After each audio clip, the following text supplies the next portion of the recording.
This is your math gal, Julie Harland.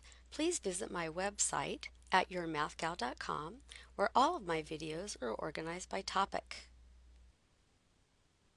This is video 12 of solving equations with decimals. We're going to do this problem right here.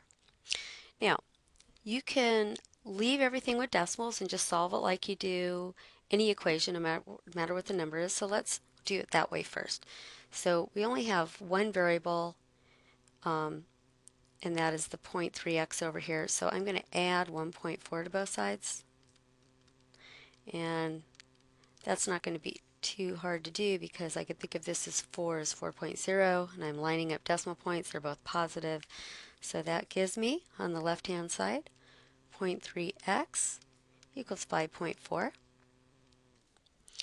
And now we have to divide by the coefficient of x, which is 0.3. And I'll get x equals 5.4 over 3. But remember, you need to have a whole number in the denominator. Now, of course, if you're using a calculator, you could just put 5.4 divided by 0.3 in the calculator, but I'm assuming you might not have that. So you need to have a whole number in the denominator, so you multiply both the numerator and denominator by 10 to move the decimal over, and that's 54 divided by 3. So now you could do that arithmetic.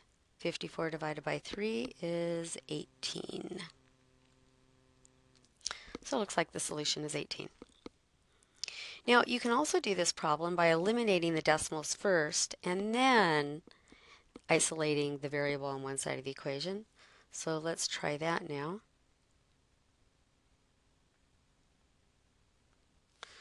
So we take the same problem, 0.3x minus 1.4 equals 4. That was the problem.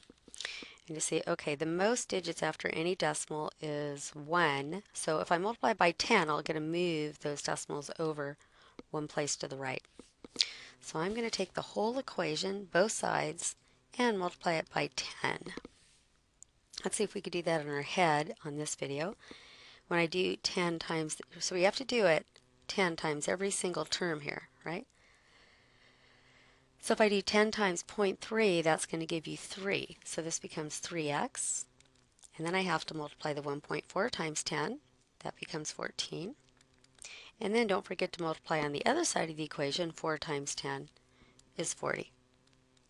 So now we have an equation without fractions, which is easier for most people to solve. So we'll add 14 to both sides. So that gives you 3x equals 54. I'm sorry. Add 14 to both sides. Means that's a 4 right there. And then we'll divide both sides by 3. As you can see, it's so easy to make a little mistake, like just copy the digit down incorrectly. And so that's going to give me, well, 54 divided by 3 is 18 again, so our answer is 18.